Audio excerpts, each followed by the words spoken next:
All right, guys, just got out of the Bitterroot Mountains guiding bear hunts the last 18 or 19 days. And during that time, I made this video showing you how to properly remove a skull from a bear hide. This is an essential skill. I don't care what you've heard out there. You need to know how to do this. And the reason is, if you've ever seen a bear hide go bad, it's almost always around the skull, the face, the ears. And you're in the backcountry, you're gonna know enough to know that you've got to get that hide cooled down, right? We're in the spring, it's 70 or 80 degrees during the day. You wanna make sure that that heat dissipates from the hide before you wrap it up and hang it up. The problem is that skull, the flesh, the bones, the brains, it retains a ton of heat, and you can almost never get that out of the hide unless you're very meticulous. So you really need to know how to get that skull out so then you can properly cool the hide. There's other things too that are a huge added bonus. After you're out of the mountains, it's much easier to take that skull, have it separate, put your meat and put your hide in coolers, keep that cool, but don't worry about the skull. Who cares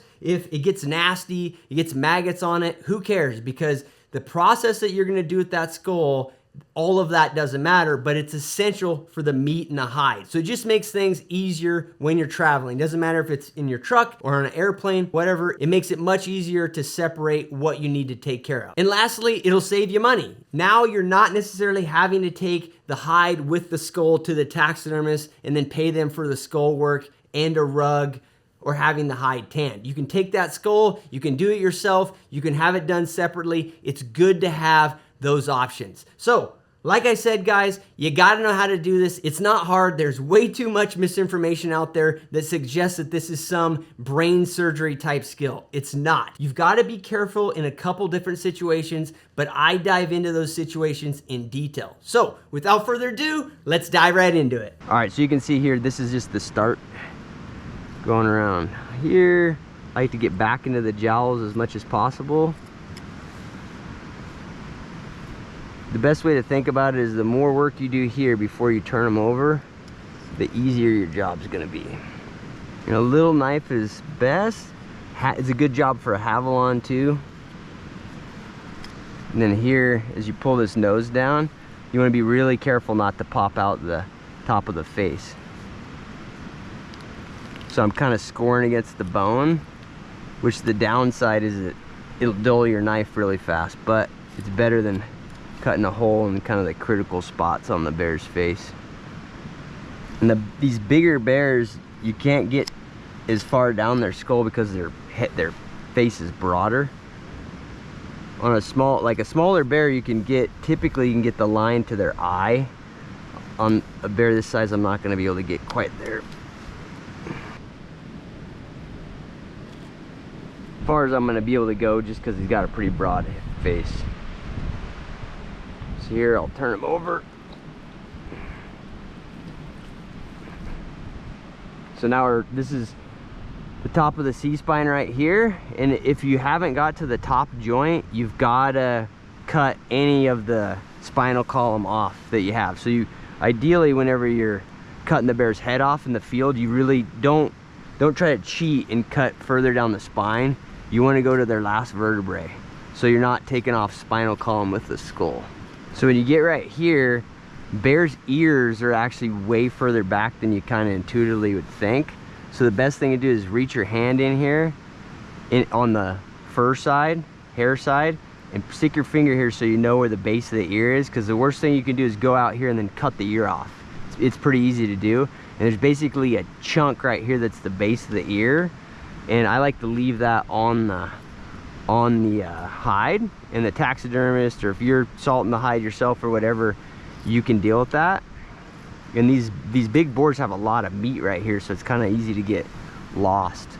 Guys, Cliff's rod. This is my field sharpener. I created it based on iteration in the field. This is what I need. I can sharpen up my short knives, my long knives, a boning knife, a fillet knife. I built in a sweet handle on here. You can go on the website, pursuitwithcliff.com. In the top right corner, hit shop, hit Cliff's rod. All the details are there. I've spent a lot of time in the field perfecting this thing. Go check it out, guys. So right here is his ear. The other ears right here. And when you cut through the ear canal, You can look here, it's like where I'm cutting through the ear canal, the whole canal is only like, I'd say like the size of a dime. You can see it right there, hopefully. That's what you're going for. If you start to cut in there and it looks like it's wide, you want to stop, because you're cutting up in the ear, and you'll end up cutting a bunch of the hair off the ear. It'll make a rug look odd, obviously. So this is the base of his ear right here. I'm going to keep that with the hide. And then once you're past the ear, you got to start thinking about the eyes, because the eyes are another critical spot. Like, there's a lot of things that taxidermists can fix, but they can't put eyelashes back on a bear or any other animal. And kind of an indicator of the ear canal is there's kind of like it's almost like a lymph node type of material around the ear. I don't that's not the scientific term, obviously, but you'll know you're there because you see kind of this gland type of material here. To me it looks like brains, but it's not. The big skull like this is where it really pays off to start down the nose and be patient, because you'll see, like, as I go, it's getting really tight around the bear right here, and you don't have a whole lot of room to work. And the hope is by the time it gets so miserable that you feel like you can't go any further, you're back to your original cuts. So here I'm gonna find the bear's eye with my finger. Just make sure I'm not getting too close to it.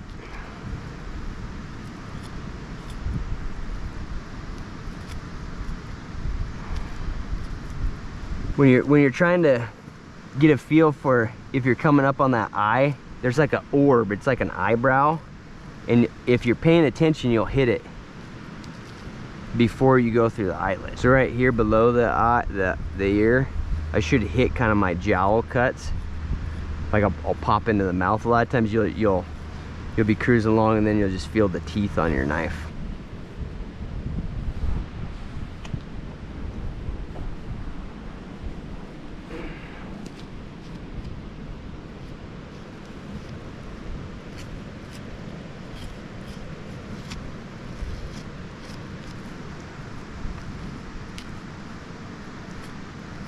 So here I'm getting dangerously close to the eyeball.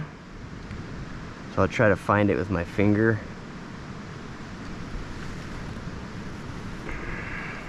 So I can feel it with my finger. It's still a little bit ahead, but it's right up here.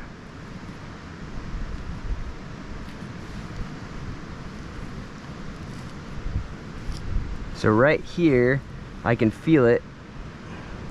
There's an eyebrow right here. And that's what you're coming this way, that's what you want to pay attention to, because when you get there, you can screw it up pretty easy. And I like to kind of, like, now that I got one of them, I can bring the other side of the skull up to the same speed, and I'll kind of, you know, I know it's here, so it's obviously they're going to be pretty symmetrical. It's right here. So the key on the eyes is you kind of want to pull the hide away. There's like a tube there, and it's better if you pop the eyeball. You'll get a bunch of clear fluid everywhere, but that's a lot better than cutting too far this way and end up cutting the eyelashes off. So what I like to do is I literally, like, here's the eyebrow here, or the bone ridge right here. I'll literally poke in. Hopefully I won't hit the eyeball. Create myself a little cut right there. And then I know that I'm safely getting the inner eyelid and stuff out. I'll try to grab it and pinch a little bit.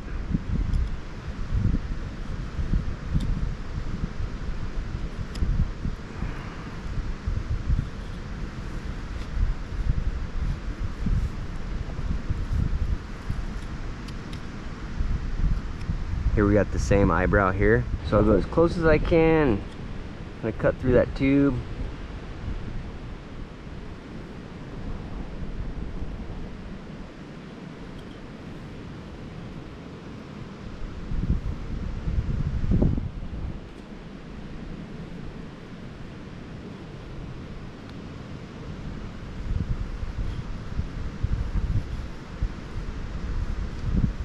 So his eyeball is right here. See his eyeball right there? So if you can keep that in the skull. That's ideal.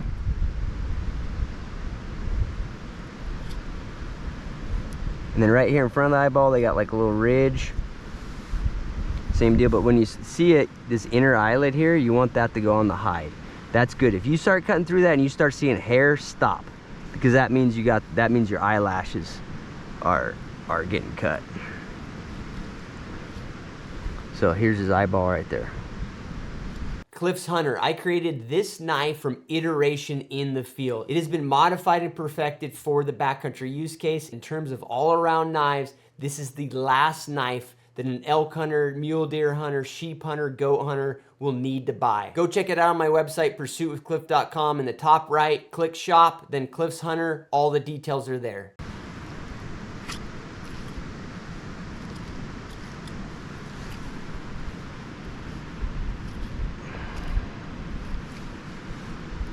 So right here, we're back to our original cut. Here, same deal, our eyeballs in here. Really paying attention here. There's the eyeball there. I like to stretch it out. It looks goofy, but stretch it out like that so you know where you're at. Then you go right in front of the eyeball. Now we're pretty much done with the critical stuff. We'll just kind of get up here to our original cuts, and we should be able to get it out of there. It's all greasy. So right here, this is the original cuts. This is why I like to go as far back as possible, because right here, now I'm like, there's like a sense of relief, because you're not physically fighting the thing as much. And what I like to do is I get here, if I can. Smaller bears it's easier, but I think we can do it with him too. I like to just skin where I can flip his nose out, if that makes sense.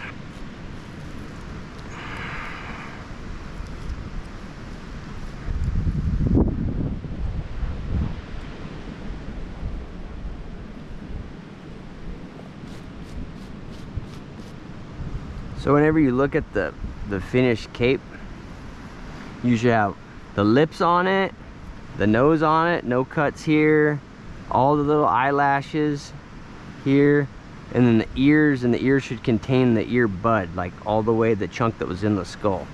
So this is perfect. And then if you were gonna salt the bear yourself, you have to split these lips and lay them out. You've got to go in here, split the cartridge on the nose and splay it all out.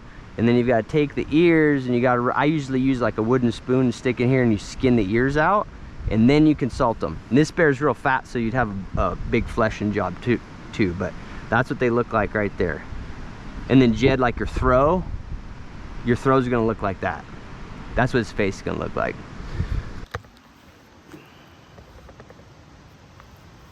Got it? All right, what did I tell you? It's not brain surgery. It's pretty easy to do this, guys. You should be capable of doing this. And after watching this video, I hope you're confident. But now, go check out this video right here, because in order to take a skull out of a bear hide, you've got to kill one first. And that means you've got to know where to aim. So go check this out, guys. Tons of good info in there based on years of guiding bear hunts. Thanks for watching. I'll catch you later.